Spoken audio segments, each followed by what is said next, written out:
Hello world. It's Tuesday, January the 14th, 2020. Present time is now 1:32 p.m. I'm off to a bit of a late start today.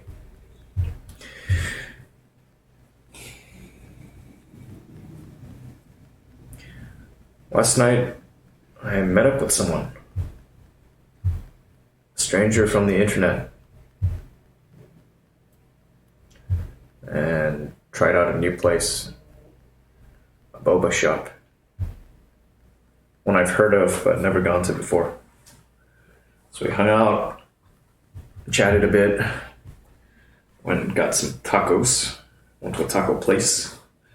We did not actually get tacos.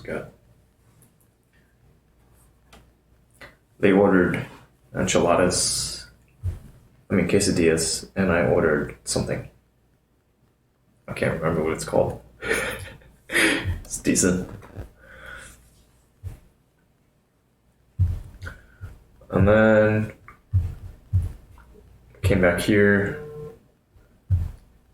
drank some wine and chatted. I had not tried much wine before, and I had this bottle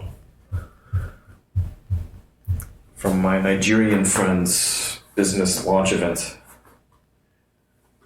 So I drank quite a bit last night.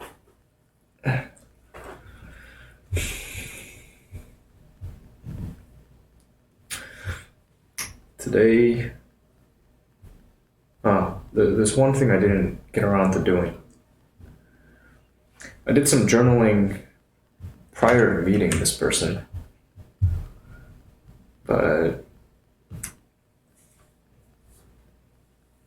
one of my viewers had sent along a writing prompt, and I didn't get around to it. I've thought about it a little bit. Perhaps I'll share it more broadly. We'll get around to it. Anywho, it looks like everything is up. Looks like all is good. And music. Let's double check it all. Looks good, looks good. Alright, haven't missed anything. Cool. With any luck, everything will hold together well. I made a minor technical change. Dropped the audio sampling frequency on OBS to 44.1 kilohertz from 48 kilohertz. Maybe it'll do something. I don't know.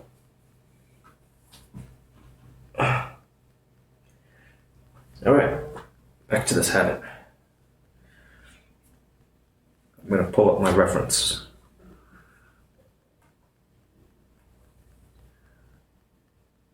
I'm going to get all of this going here later. It'll remind me later, get out of my hair. Damn, the quality's good, really? That's good. I don't know what would be different, really. But everything is good, then I'm happy. Or I'm pleased with that. Why not? Thank you, Foreign Pine. And let's grab this for reference. Actually, I don't need this. We'll pull it up here.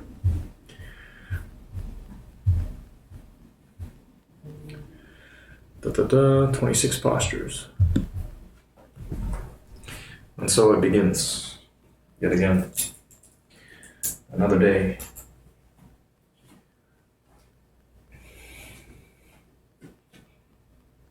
I think this man does it like this. Standing deep breathing.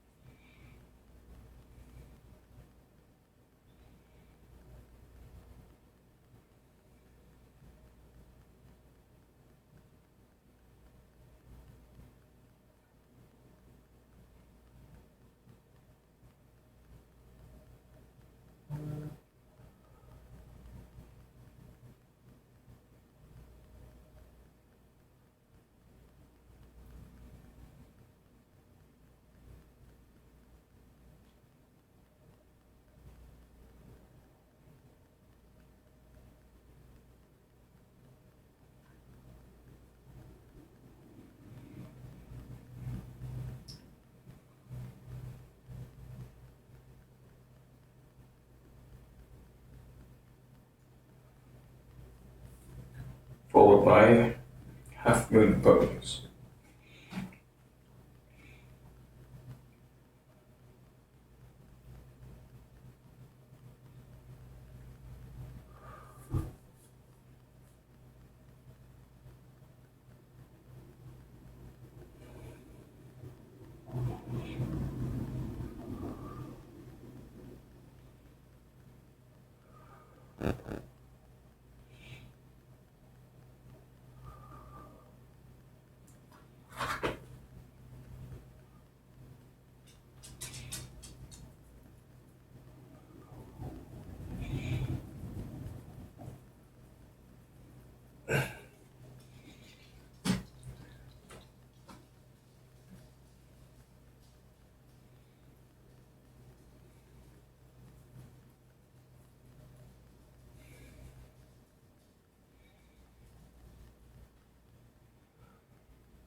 The sound quality, it's quiet. Foreign pine. So something is different about the sound today? No vacuum cleaner in the background. Oh, okay. I see. So things are quieter on your end, and you can hear better if I follow. Nice. Good stuff. Awkward pose.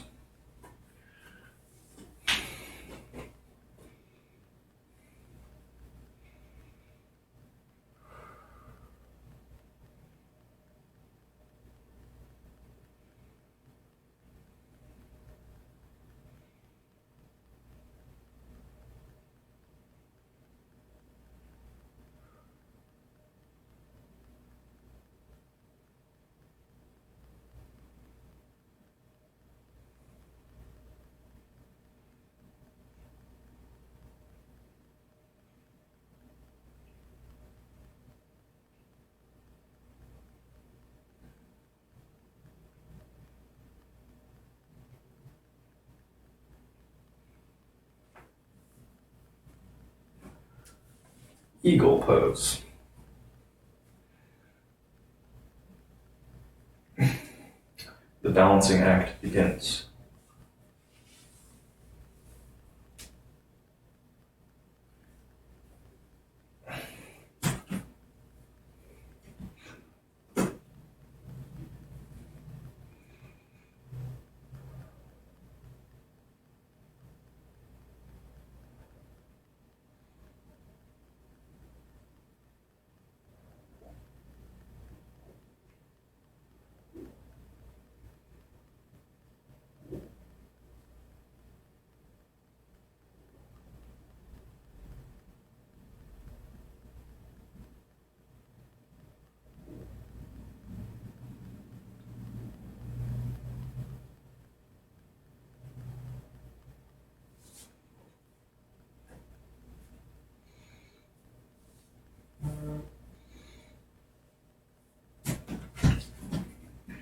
Try again.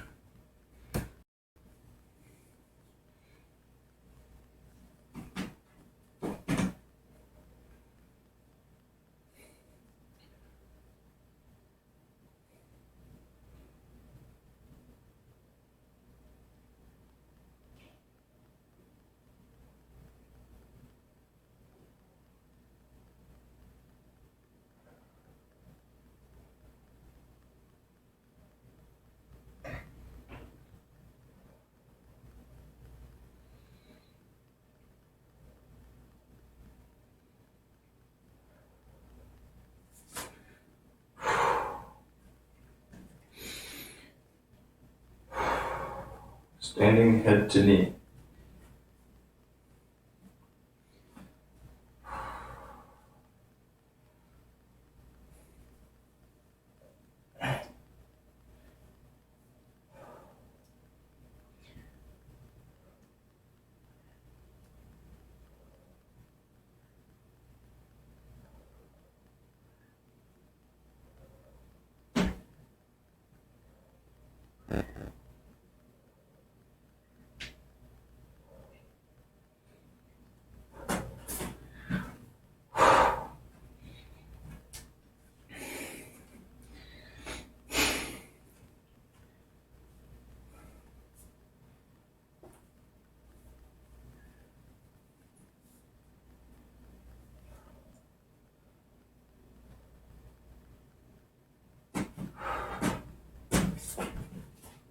Reset.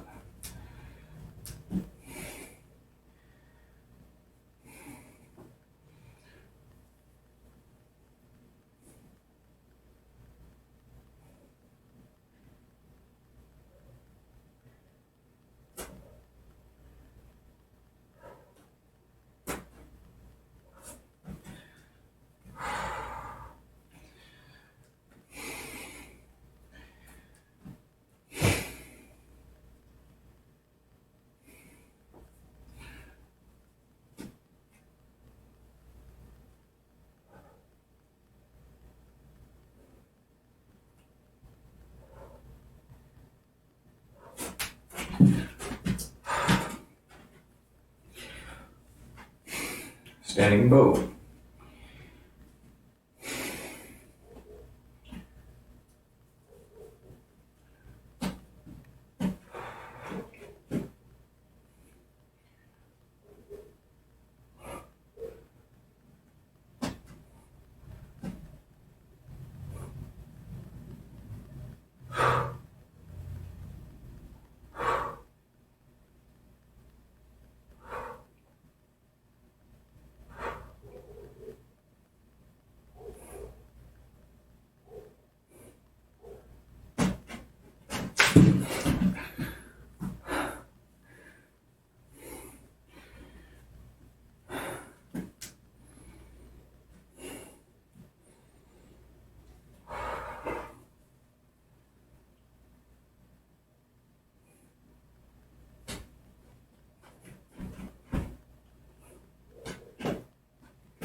Shoot.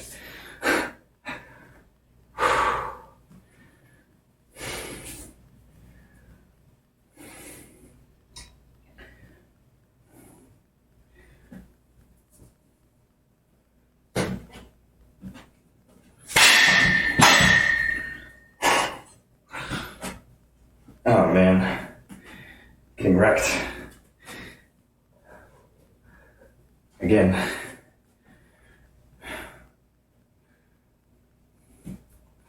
Let me avoid hurting myself here.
Balancing stick.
Standing separate leg stretching pose.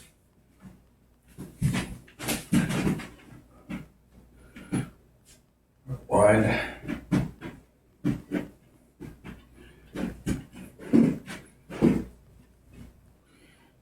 And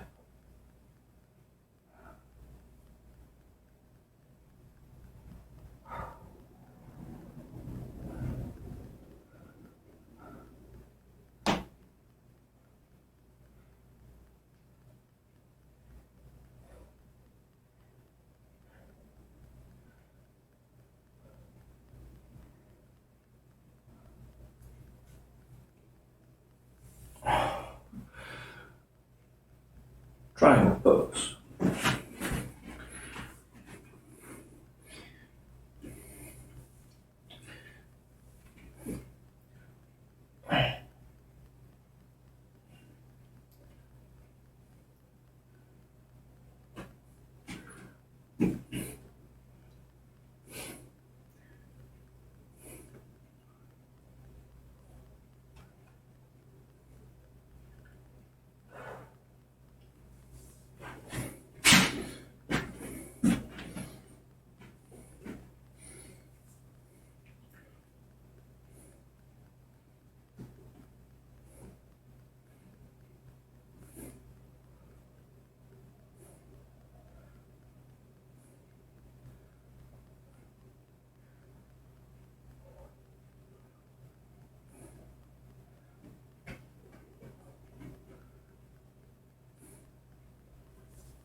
Standing separate head to knee pose.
My legs are quaking.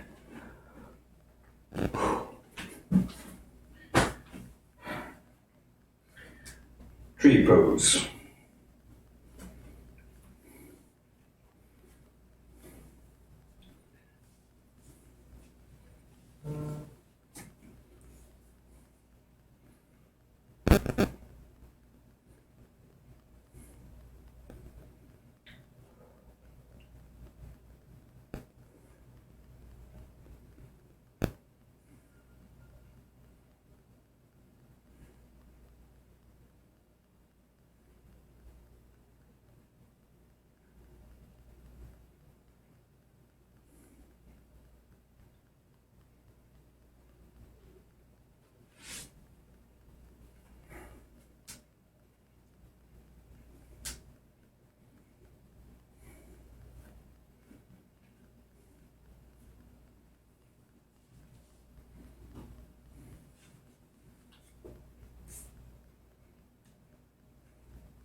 Toe stand.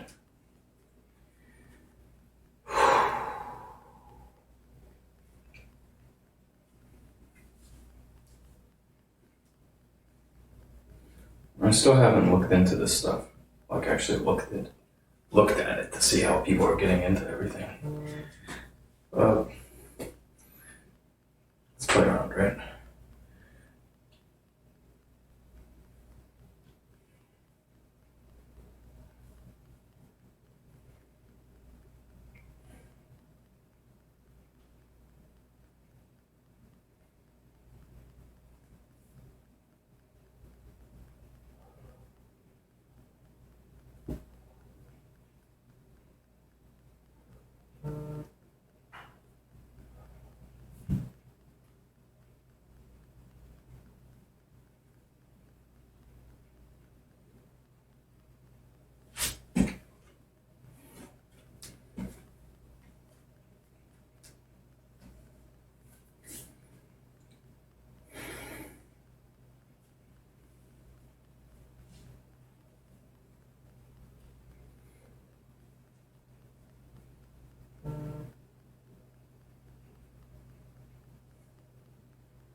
Yoink. Now, there's gotta be a better. It's okay. Optimization to come.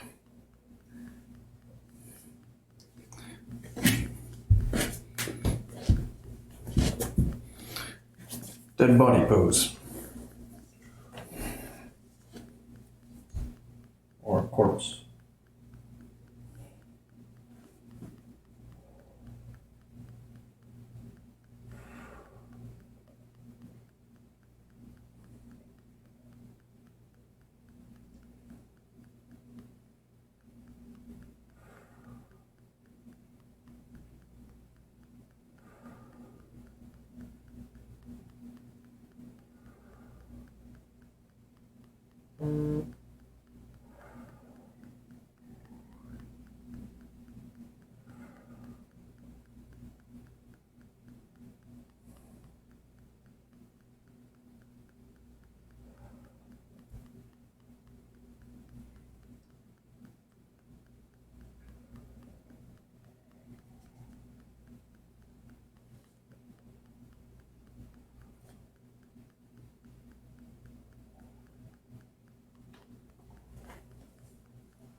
Wind removing pose.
Sit.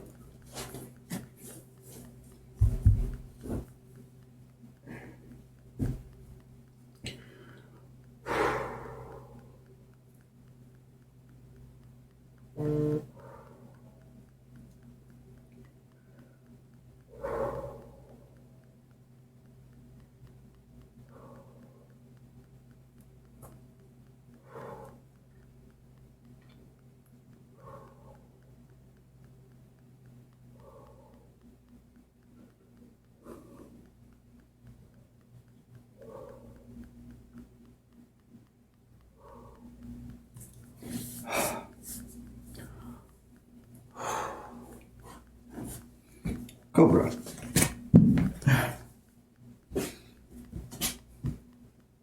Good. Good God, I must clean this.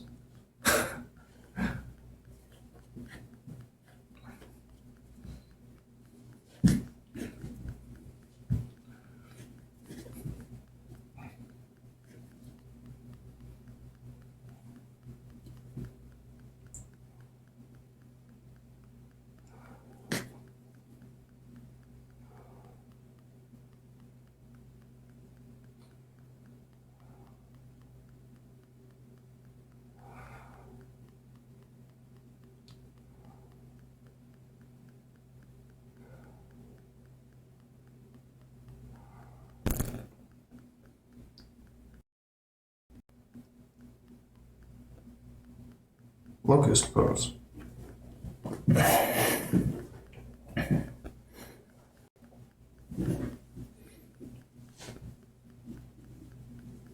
That's there's a button. It's pressing up against me.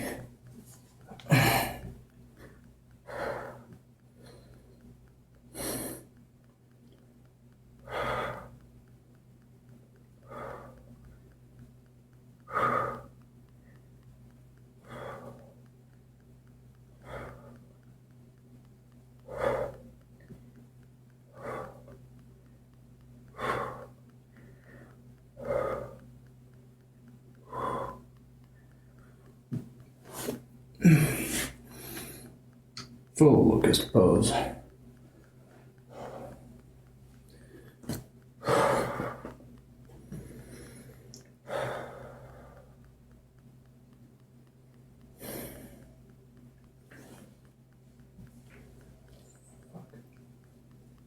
Button.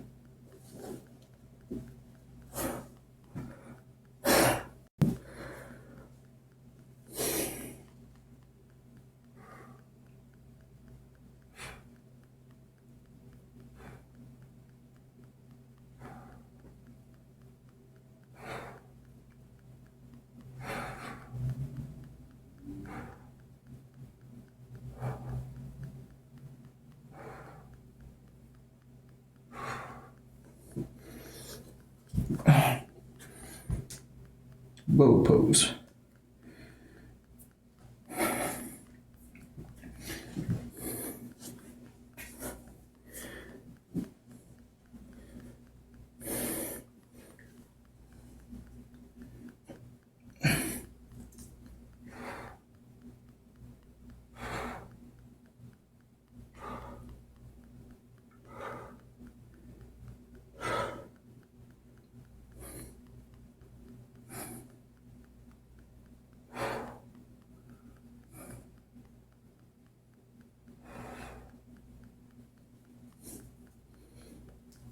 Most sincerely. Push up and train the muscles, mass, until you form a hustler's ass.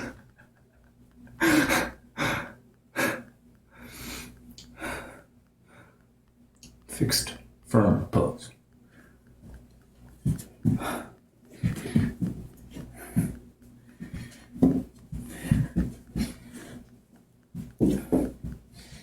Nobody said it was easy.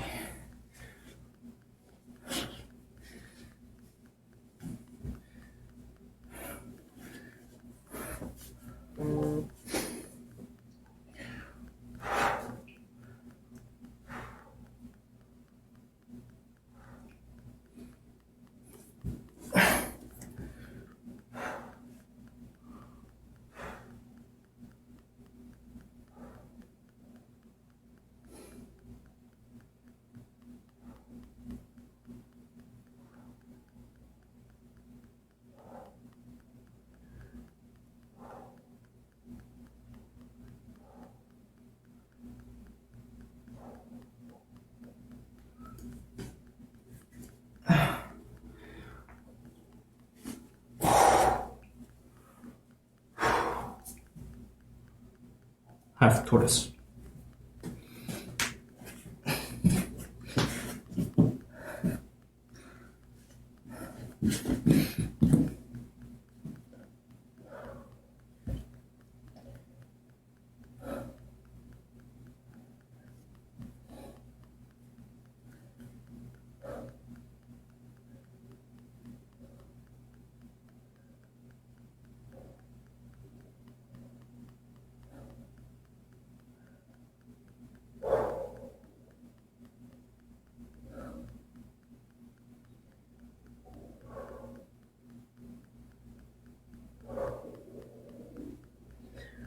Noticing my stomach is making a lot of noise right now.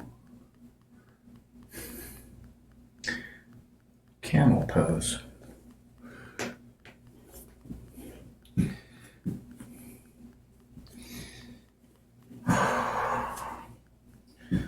Way he's got this is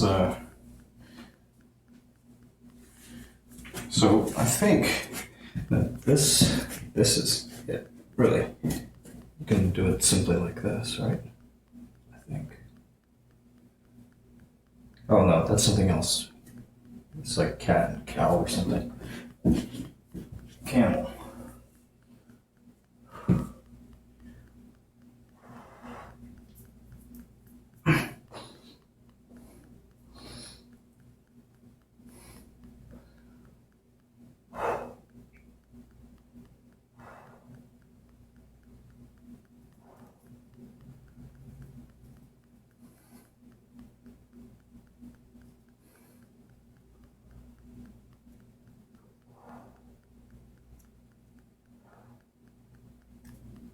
I will take a look at this one a bit.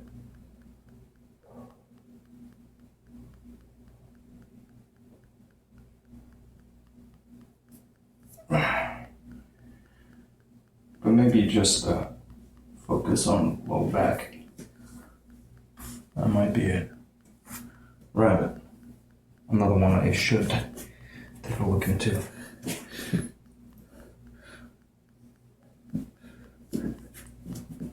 Save the minor commentary for a bit.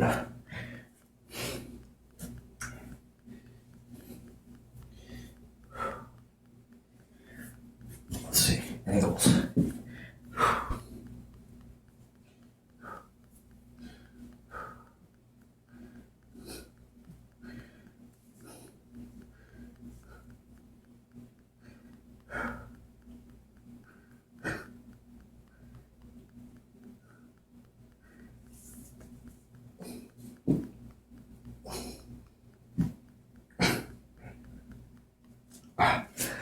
I will look into this one.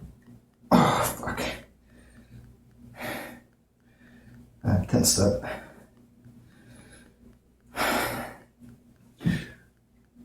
It's been neat observing that tension moving across these things.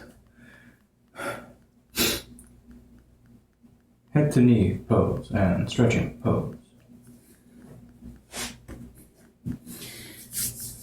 Quote, most sincerely, Brussels sprouts between the hips, spit that spouts within the lips.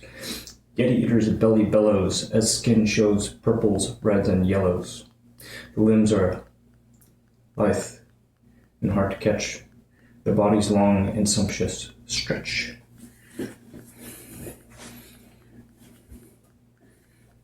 Thank you, most sincerely. Most sincerely, thank you.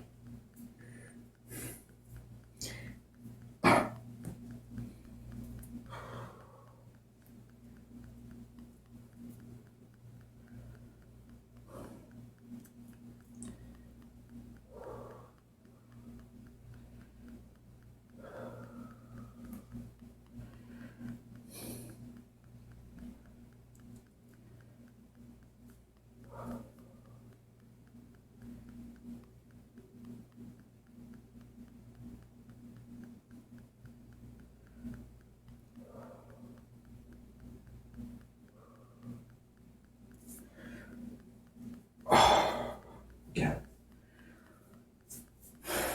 Okay, I'm starting to get my head to my knee. It's pretty cool. Alright. Welcome.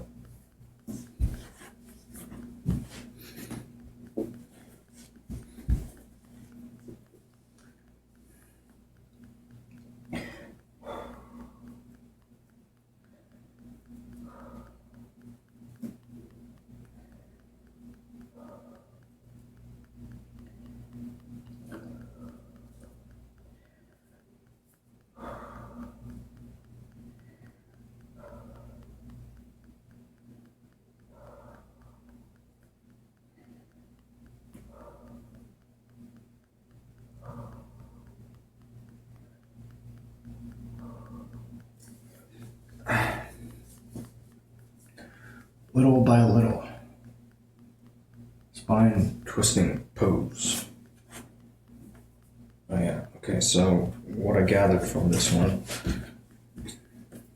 pretty sure it's actually something like this was based entirely off of a quick reference, detailed study of still images, and no video, so try this at your own peril. Or be smart and do some research. Not like me.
And finally, blowing in fern pose, it says.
And that concludes this portion of the program.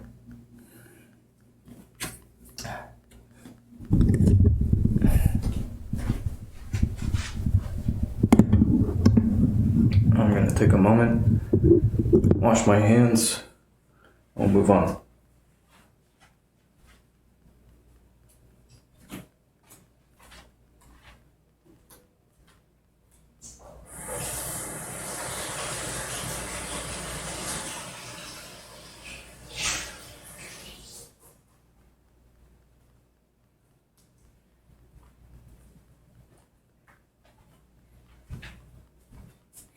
So, something I noticed yesterday, My glasses are sitting really crooked on my face. I can see it. There's a...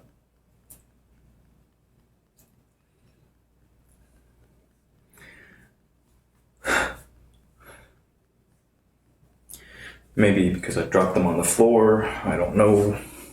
Maybe my face is just, my head is all...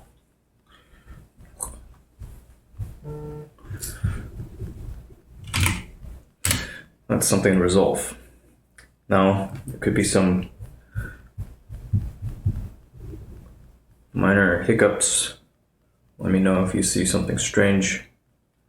Otherwise, I'll assume it's just business as usual.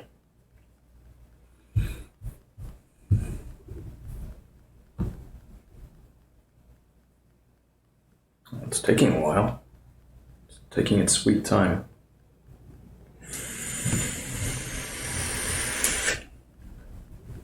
Fucking technology.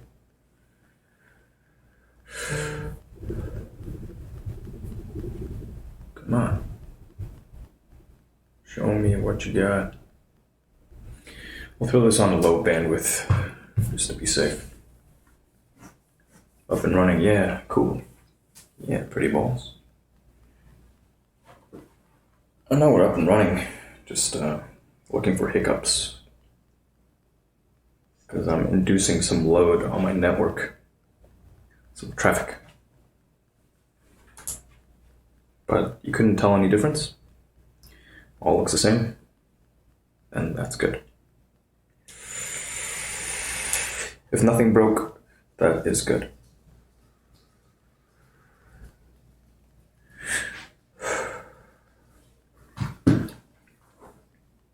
Uni.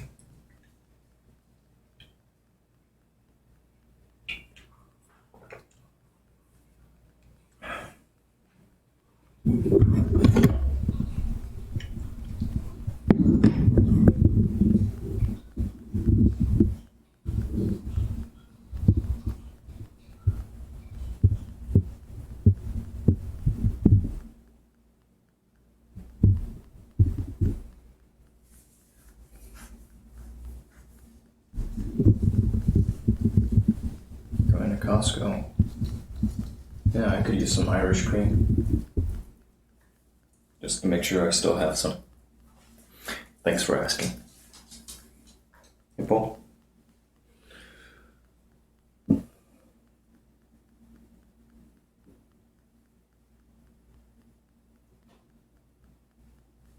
Otherwise, we're good. I think. All right.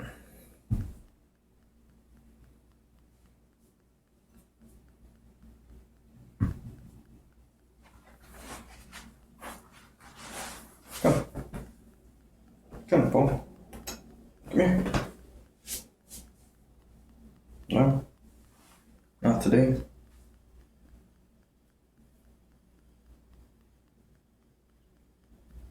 It's all right. Come. Not today.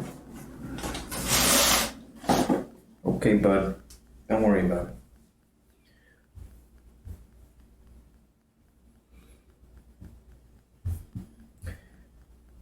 It works. The beaker does work. Alright, so moving on.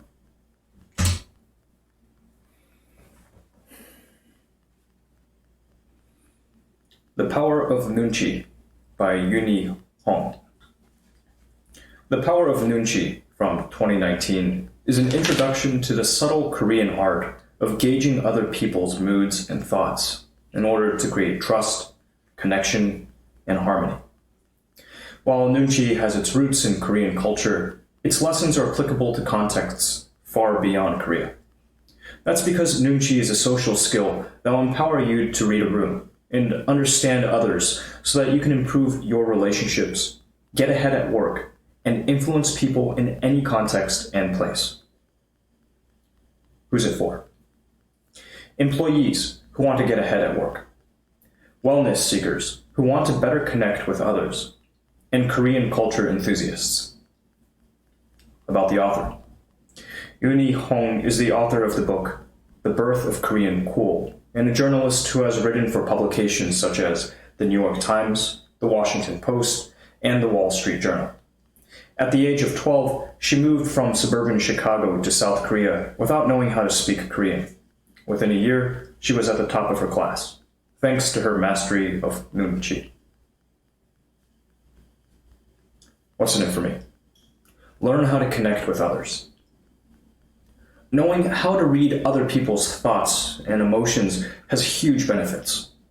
If you can figure out the challenges your boss is facing without asking, you're more likely to build a positive working relationship with her. Likewise, if you can guess what that guy with the lovely dimples you keep bumping into is thinking, you might be able to initiate a friendship, and who knows, then maybe something more. Nunchi is a form of emotional intelligence that can serve you in all spheres of life.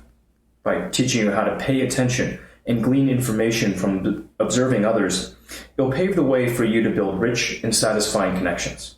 In doing so, it will take your professional and personal life to a whole new level. In these blinks, you'll learn how to pay attention and learn about those around you, how to create a good first impression, and how to influence your colleagues at work. Nunchi is a subtle Korean art of reading other people's thoughts and moods in order to build trust, harmony, and connection. Suppose you've just started a new job. You've been invited to a work party, and you want to make a great impression. You walk into the room and notice that everyone is laughing at a not particularly funny joke made by an older woman you've never seen before. What do you do in this case?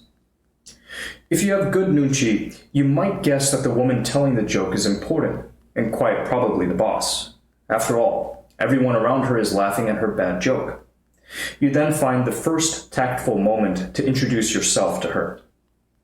Nunchi, the Korean art of gauging other people's thoughts and moods from their behavior, is key to navigating complex social situations. In Korean, the word nunchi literally means eye measure. It's the ability to see or sense what is around you and to constantly recalibrate your assumptions based on changes in your environment. A key aspect of social life in Korea, nunchi is an art that developed out of that country's unique history. Korea lies at the crossroads of the two Asian superpowers, China and Japan, and it has been invaded as many as 800 times. Yet, despite this tumultuous history, Korea has not only survived, it has thrived. How? Through the art of nunchi. Korea was too small to fight these large invading empires, so it had to accommodate and work around them. When their country was colonized by the Japanese from 1919 to 1945, for instance, Koreans had to walk a fine line between appeasing their Japanese overlords and protecting themselves and their culture by tactfully preserving Korean newspapers, non-Japanese religions, and Korean instruction in schools. Because of its important contribution to Korean history and culture, nunchi is celebrated in the country's folk tales, such as the one about the 16th century Korean Robin Hood, Hong Gil-dong. Hong used his nunchi to overcome an assassination attempt, overthrow a king, and then become king himself. But just because nunchi has its roots in Korean culture doesn't mean that it isn't applicable in other contexts. In any culture, nunchi can help you choose the right romantic or business partner, help you advance at work, and protect you from people who might want to pull you down. Indeed, Jo Hong-kyo, professor of psychology at Kyungpook National University in Korea, found that people who scored high for nunchi skills also had higher senses of self-esteem and satisfaction with life. So, to lead a happier life, consider embracing the subtle power of nunchi. The key unit of nunchi is the room. How do you define a room? Well, it's an enclosed space that's surrounded by walls and a roof. It probably has a door, and maybe a window or two. But a room is much more than a physical space. It's also a social space. When it comes to applying nunchi in daily life, the room is the key unit. In other words, the object of your observation shouldn't be just one person. It should be the entire room and how everyone is interacting within it. Have you ever been in a room when someone important or famous walks in? Even if you can't see the door or don't know who just came in, you'll immediately sense a difference. Everyone might look in the same direction. These gestures and reactions will alert you to the fact that something has changed dramatically. Sensing the room in this way is an example of nunchi in action. Every room has an ambience too, which can change and fluctuate from moment to moment. Koreans even have a word for this, bunwigi, a room's atmosphere or wellness level. Everyone contributes something to this bunwigi. If someone acts with no nunchi, then they diminish the entire room's atmosphere.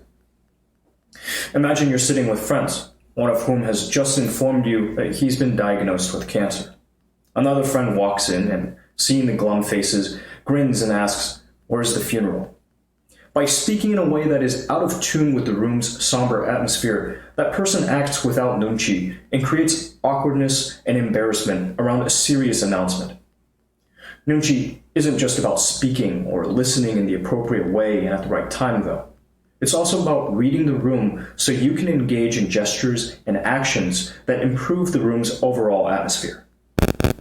Mrs. Ramsay, the heroine of Virginia Woolf's novel To the Lighthouse, is a master of this dimension of nunchi. She's a consummate hostess who knows that all she has to do to fill a room with a good atmosphere is to light the dining room candles. The soft light brings people together.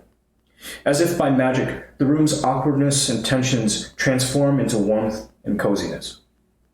You can learn a lot from Mrs. Ramsay's low-key nunchi. By reading the room correctly, you too can engage in simple gestures that create a sense of togetherness, connection, and belonging. Mastering nunchi requires embracing the values of collectivism, roundness, and understanding.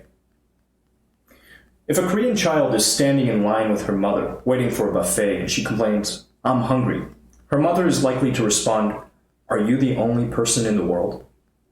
In Korea, this is a common parental retort to children who express impatience. It's a chastisement that expresses the importance of collectivism, a value at the heart of Korean culture, and of nunchi. In collectivism, no man or woman is an island. Each person is part of a larger group and must act accordingly, just as bees act in concert to sustain their beehive. In addition to embracing collectivism, mastering nunchi also requires you to cultivate roundness over jagged edges. What does this mean exactly? Roald Dahl's children's novel, James and the Giant Peach, illustrates the idea well. In that story, the little boy James travels the world in a massive mutant peach. At one point, the peach is attacked by sharks off the coast of Portugal. Thankfully, it's too big and round for the sharks to get their mouths around, and the peach and James escape unscathed. To master nunchi, you should strive to be round, like James's peach. Western culture rewards sharp edges, people who are pushy and who seek to stand out. Having sharp edges, however, means that others have something to grab onto and use against you. If you're round, that is, mild, affable, and easygoing, your interactions will be smooth and easy. You'll be impervious to sharks. You also need to cultivate understanding to use nunchi, but don't confuse understanding with empathy. The difference between the two can be summed up in a Korean proverb and an English one. When Koreans counsel you to try and understand things, they use the proverb, "change locations and think." This suggests literally moving to see things from a different angle. The English equivalent is, put yourself in someone else's shoes. The English expression implies much more closeness, as embodied in the image of wearing someone else's shoes. But how can you see things with clarity and distance if you put on someone else's shoes? That's the problem with empathy. If you occupy someone else's position so closely, you limit your capacity to see their problem and the broader context more objectively. It's for this reason that nunchi privileges understanding, or changing location, over empathy. The practice of stilling, paying mindful attention to what others are doing and saying, is key to nunchi etiquette. It's rush hour. You're standing on a subway platform as the train pulls in. You quickly scan the train cars and notice that while almost all are crowded, one is completely empty. Something's up. That car probably smells bad. Even though there are plenty of available seats in there, you skip it and hop into the next, more crowded car. In this situation, even though you're surrounded by the hubbub and noise of rush hour, you engage in stilling.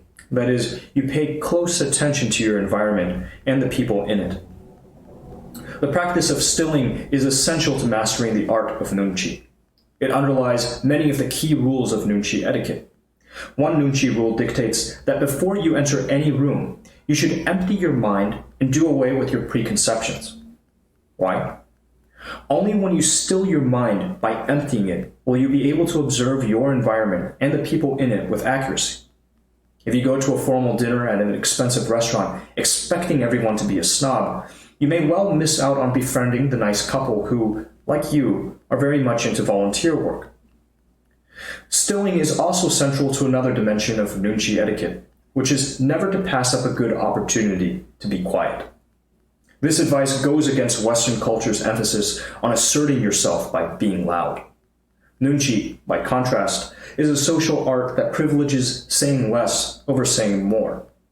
Why? Because if you wait long enough, chances are many of your questions will be answered without you even having to ask. Stilling, in other words, allows information to come to you naturally. That's why, in Korean schools, children aren't encouraged to raise their hands to ask the teacher questions during the lesson. The logic is that one student's questions may interrupt and derail the lesson.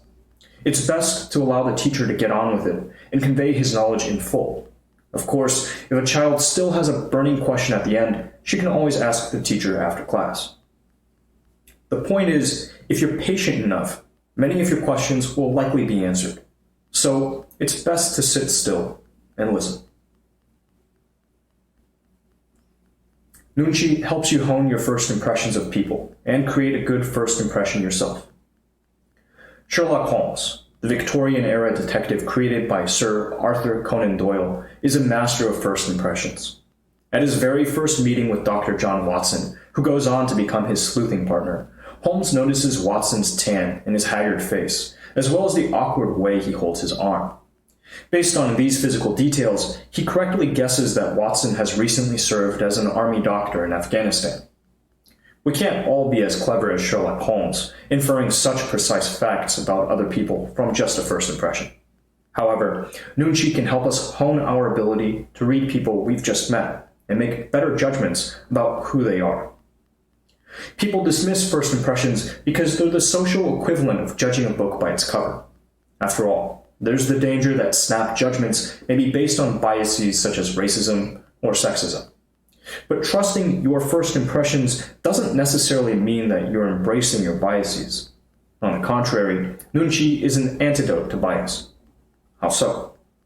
Remember that Nunchi requires you to let go of your assumptions and preconceptions.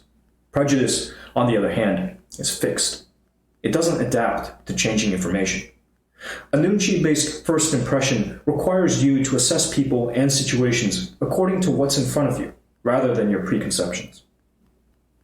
Conversely, to make a good first impression yourself, Nunchi teaches you to practice the habit of mirroring, that is, subtly mimicking the gestures and body language of the person you're talking to. This habit was on full display when the premier of South Korea, Moon Jae-in, met with the North Korean leader Kim Jong-un in 2018, a historic summit that brought together the heads of the two Koreas. If you watch videos of that summit, you'll see that the two leaders' body language and movements are incredibly synchronized. They bow to each other at approximately the same angle, and for the same duration. When they eat together, they eat at roughly the same pace. This mirroring not only worked to show that the two Korean leaders were united, it was also how each leader sought to make a good impression on the other, by showing respect. By demonstrating alignment and amiability in this way, you too can make a good first impression. So, ready to mirror? By highlighting the importance of indirect communication, Nunchi helps you cultivate smoother social relationships. Say you're a teenager with something really big to ask your parents. Maybe you want to get permission to sleep over at your best friend's house, or attend a concert with your friends. Probably think very hard about when it would be best to ask for what you want. You might know that asking mom before her morning coffee when she's tired and irritable is not the best time. Or that dad is more likely to say yes while he's watching his favorite sitcom in the evening. For some reason, when people become adults, they seem to think that all this feeling out of moods is behind them. They're grown up and mature. They can just speak directly, can't they? The trouble is, communication varies from person to person and family to family. In one family, the big sister is mad, even for her to shout, "I'm mad at you." However, in another family, she might say, "I'm going for a walk," and leave the house. People's communication styles are largely the product of their upbringing. That's why the ability to suss out people's moods and feelings through their indirect cues is central to Nunchi. Nunchi is essential for getting along in romantic relationships, too. While many experts say that in a relationship, the onus is on you to express your needs clearly, the fact of the matter is that communication is often way more complex. If you've ever had a partner who can't read between the lines, or has no idea how his words and actions affect you, then you're probably familiar with how tricky this can be. You might come home exhausted after a stressful work week, for example, and have him insist that you accompany him to his friend's birthday party, not understanding that "I'm tired" means you don't want to go. It's just as important that you read between the lines in other social relationships, too.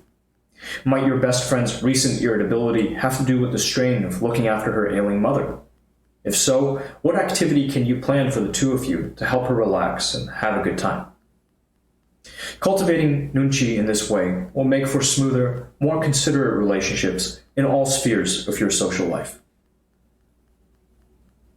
Nunchi is essential for helping you read your workplace accurately so that you can move ahead in your career. You know that person in the office who's climbed up the career ladder much farther than you think she should have? She may be competent, but she's not exceptional, and yet she gets ahead. How? It's not because she has some special connection to the boss. She gets ahead because she has really good Nunchi. If you want to get ahead at work, too, you need to watch and learn from her. That's because the office is not a transparent environment. In fact, it's the epicenter of indirect communication and doublespeak. It's for this reason that Nunchi is such a useful tool for navigating the office. How can you use it there? For one thing, you'll learn a lot more by reading the room rather than your company's official statements or announcements. Whenever there's a work outing, meeting, or social gathering, spend a few moments observing the room before speaking to people. Who's present, and who are they standing with or talking to? Does their body language suggest a hierarchy that's different from the official hierarchy listed on the company website? Who is hovering by whom? Such observation will into the power dynamics of your workplace. Let's say the founder of the company seems to like hanging out with the deputy director rather than with the director. Then it's probably a good idea for you to give as much consideration to cultivating a good relationship with the deputy director as you do with her superior, even if on paper she has less power than he does. But Nunchi isn't just useful if you work for a company or an organization. It's also useful if you're your own boss. Many of the most successful entrepreneurs get ahead because they have good or quick Nunchi. They're extremely agile and astute in reading what consumers and the public more generally want. Take Steve Jobs, founder of Apple. He demonstrated his quick Nunchi when the company was developing its first version of the iPod. He insisted to his developers that a user should be able to find any song in 3 clicks or less. Intuitively, Jobs knew what users would find annoying, which points to his powers of Nunchi. The iPod was such a big hit that it set Apple on the path to becoming one of the most successful companies in the world. The rest, as they say, is history. Nunchi gives you the tools to influence people at work. If only you could shake a magic wand and get everything you want at work, from promotions to choice assignments. The trouble is, getting what you want largely depends on your ability to influence people both above and below you in the office hierarchy. And influencing people is not always an easy task. Thankfully, Nunchi shows you the way. The best way to influence your boss using Nunchi is to figure out what he needs, and then present yourself as the solution. Let's say you want a promotion, but you know that your company is going through rough financial times. Just going into your boss's office and asking isn't likely to work. However, you notice that your boss is spending a lot of time managing meetings and doing administrative work, instead of using that time to bring in new business as she's supposed to. At your next check-in meeting, propose taking on more of the managerial and administrative work, giving her more time for other things. This doesn't just help her, it also positions you for promotion. Another Nunchi approach to influencing people is the Socratic Method. It's a way of questioning people developed by the ancient Greek philosopher Socrates. By asking questions, Socrates showed people the flawed logic in their arguments, thus subtly leading them to agree with him. Let's say a colleague of yours decides to use Disney images for the marketing materials you're both supposed to send out via email. It's clearly a bad idea, but you know better than to say so outright. Your colleague is super prickly when he's challenged. To get him to change his mind, ask strategic questions like, "Wow, you got permission from Disney to use those images? How did you do that so quickly?"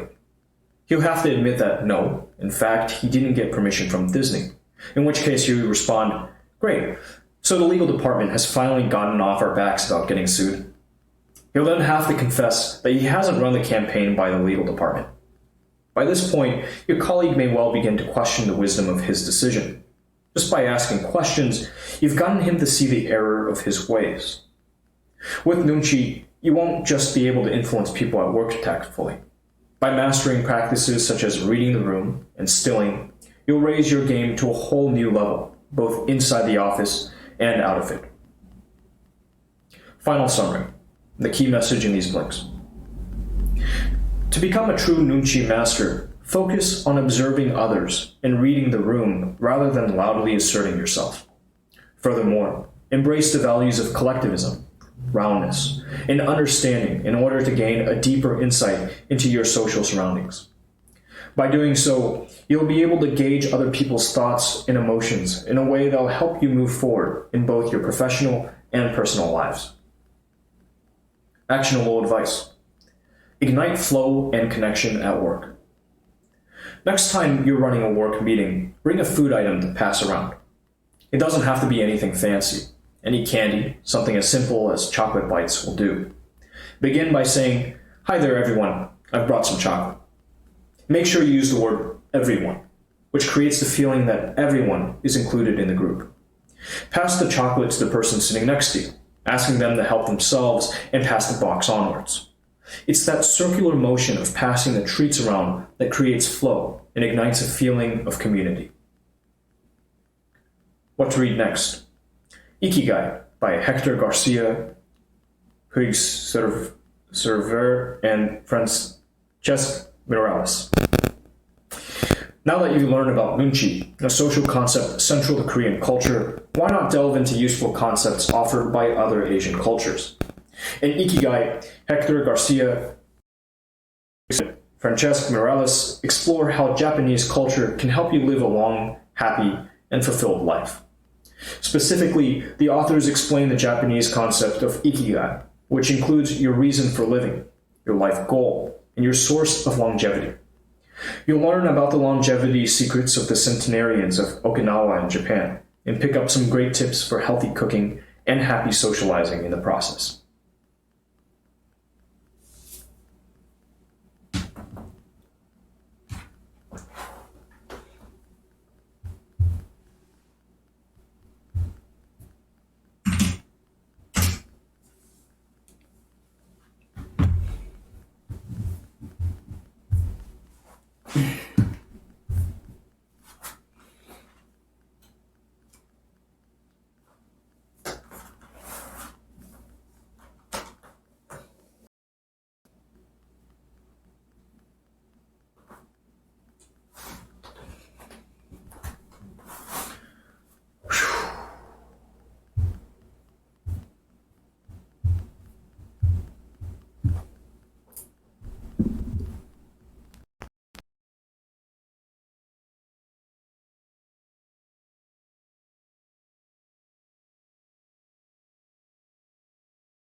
Welcome back, kid. Come. Come. No? What do you want? Huh? What do you want?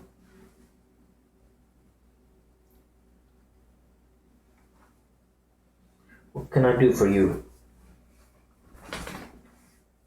Wanna come up?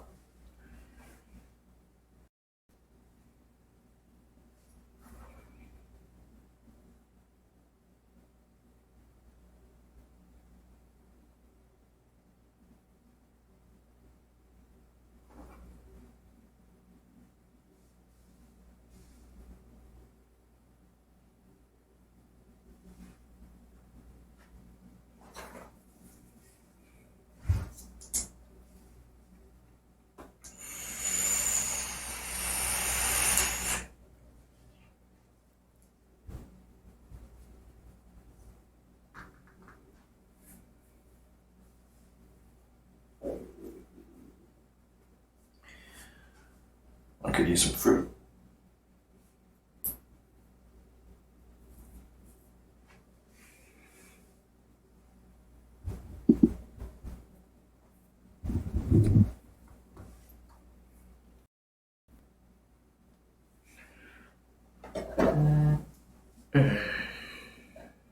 Noisy.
Jupiter Lab. It's all grown up.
Should be able to run everything.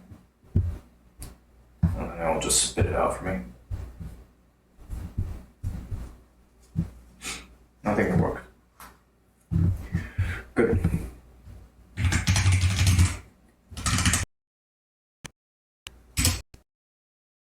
At this point, I can pretty much just make this into a song. It just runs every day.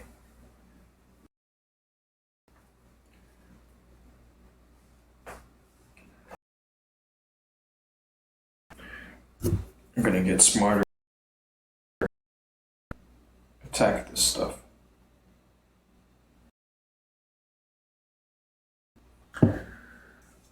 Some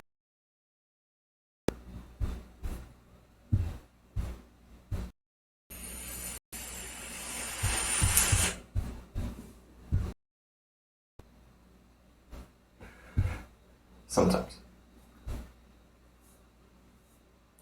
usually just business as usual. Since Paul doesn't want to be here,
Chocolate King.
So far I'm using one name for everything.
Thank you. Thank you, Chocolate King.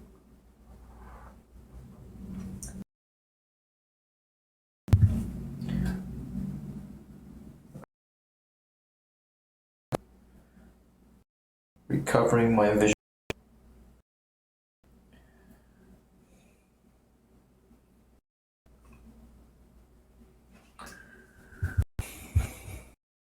Needs work. For now, let's save and checkpoint and close this out.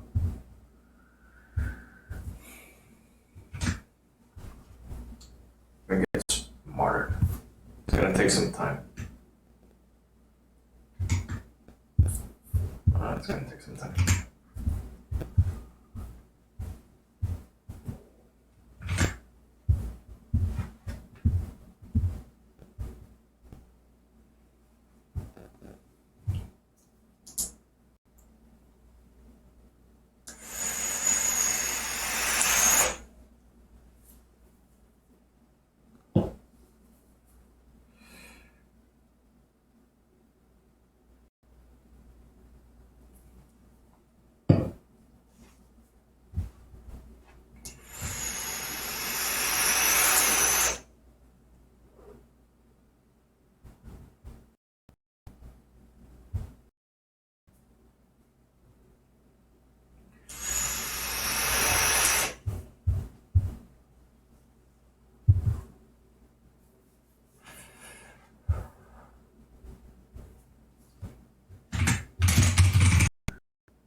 Thank you, Central VA Guide. Hope you're doing well.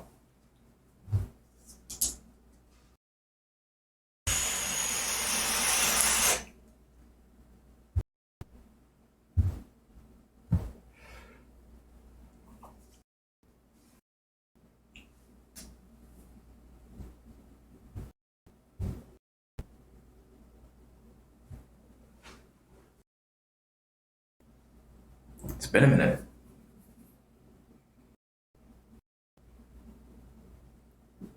How's it going?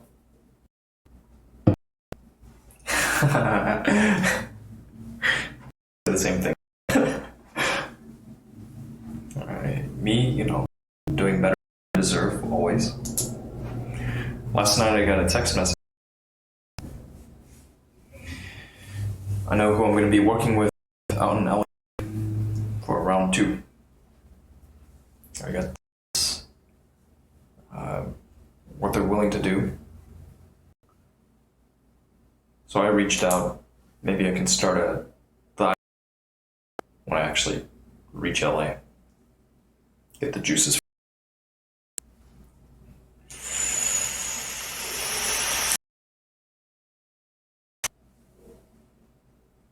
cutting in and out.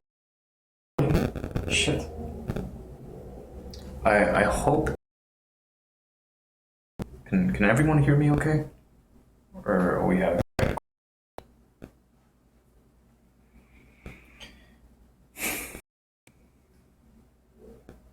Can't. Bad connection. Maybe something up on my end.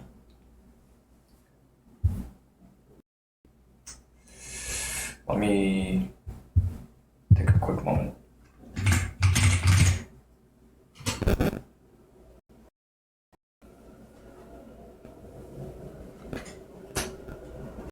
Let me take a moment and just see what you guys see before I dig deeper.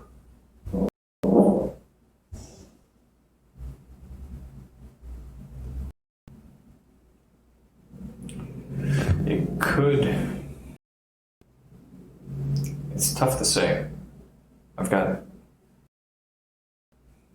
It's tough to say. I don't know.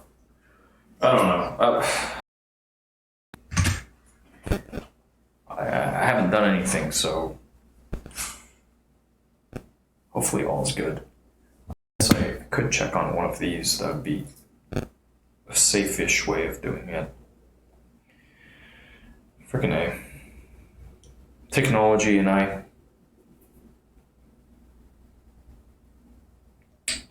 want to see that.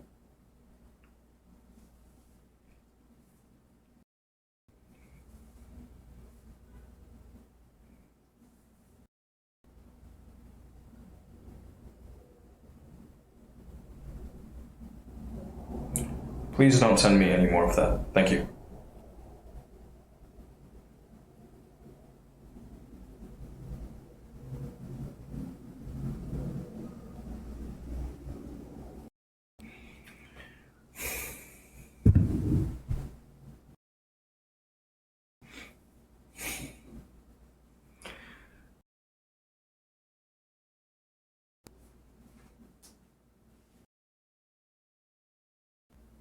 You're still alive, damn it.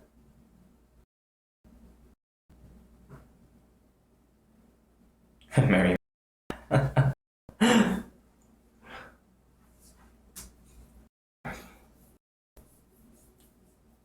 Shoot. Paul, it's from next door. Yeah, I heard it too. I know. Yeah, it was Paul. It was the. It's okay, Paul. All is good. All is good, bud. You're doing a good job. You're doing a good job. You're doing great. Yeah. I was from out there, driving off.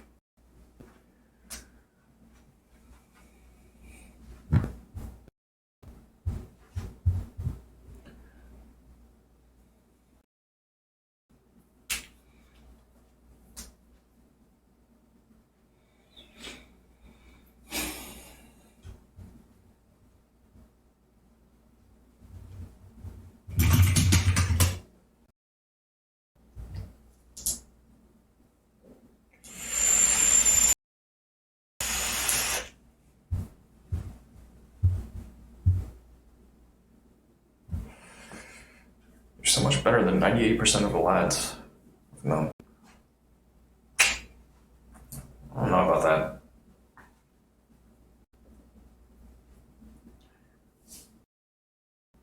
Yeah, I tried.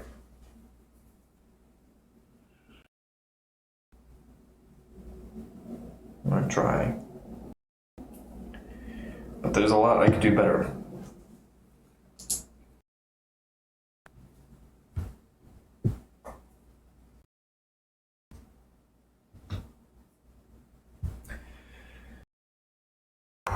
I know it too well.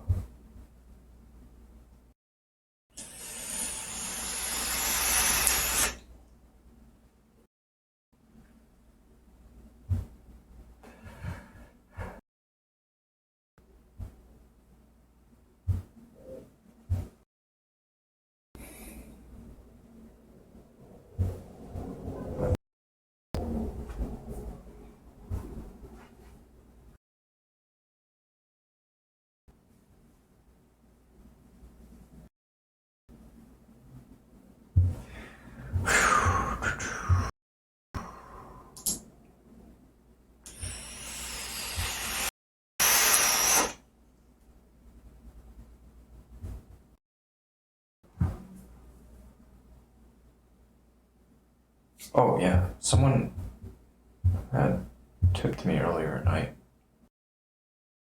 It was Choco King.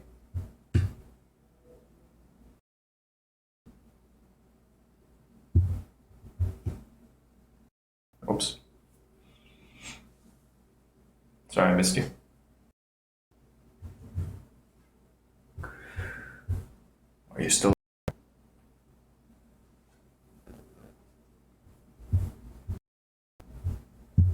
We can set some of this stuff up.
Yeah, don't worry about all that.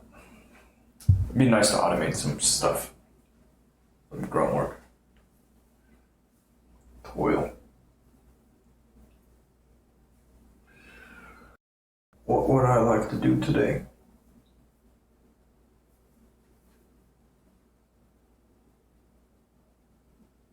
Hey, love to. Thank you. Well, I hope your day is going well too. Mine is just getting started. I'm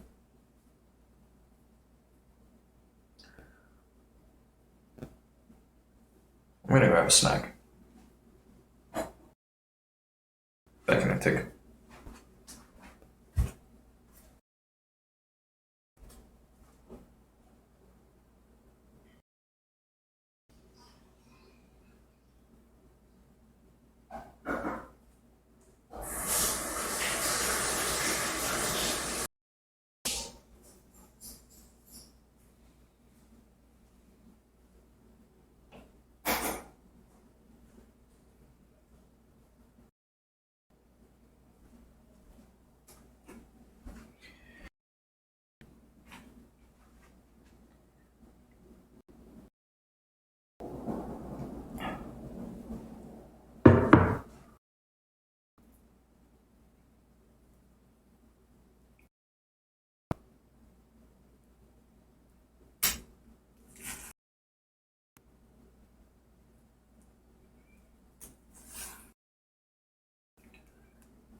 banana.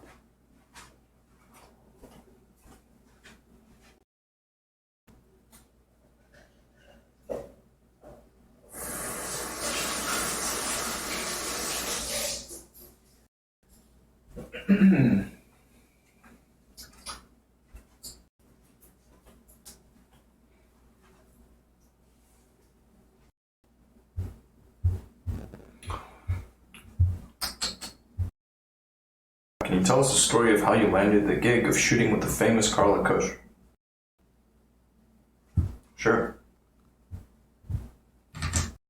I signed up.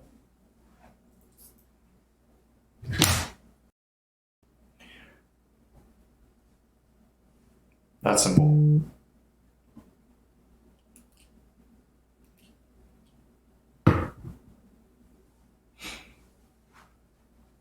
I got in touch with one guy, he put me in touch with another guy, and then I committed. And that's how that happened.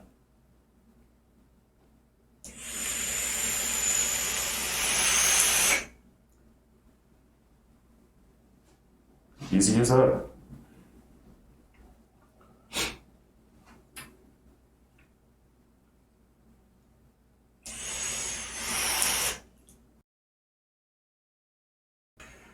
It's a strange world we live in.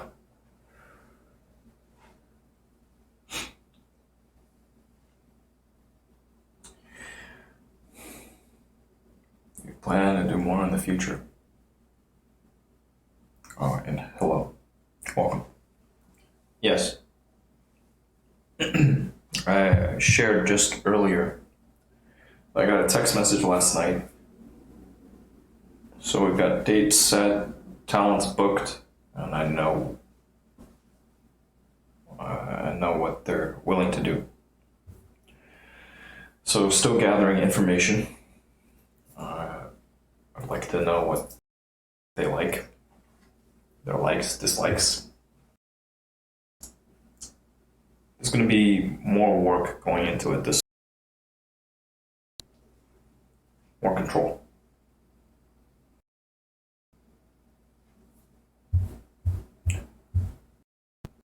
Thomas. Oh, shoot. Okay, I accept. I will retract. Welcome back.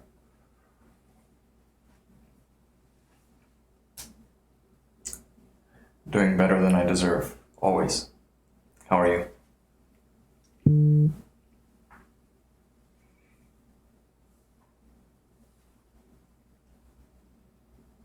I have to see the muscles.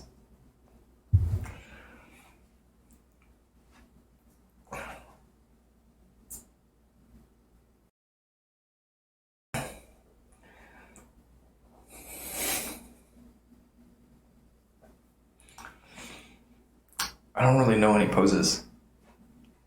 I guess it would be good to learn some.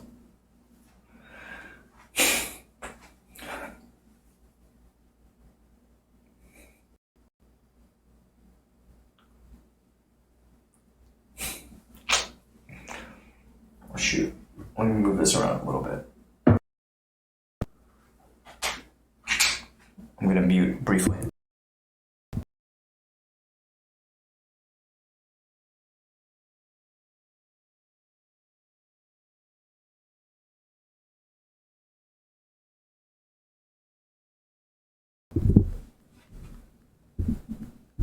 Okay, should be able to hear me again.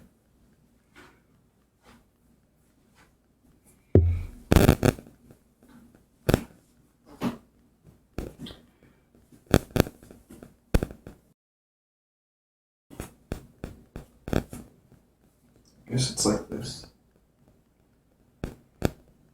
Can you see okay?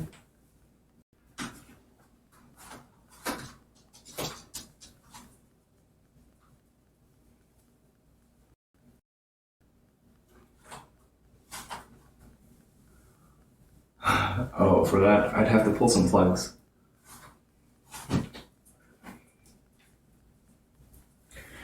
If you can give me a minute, I can do that.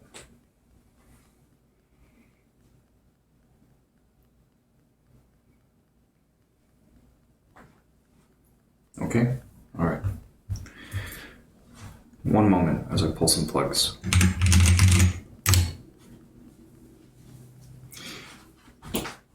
Gotta get my systems going here.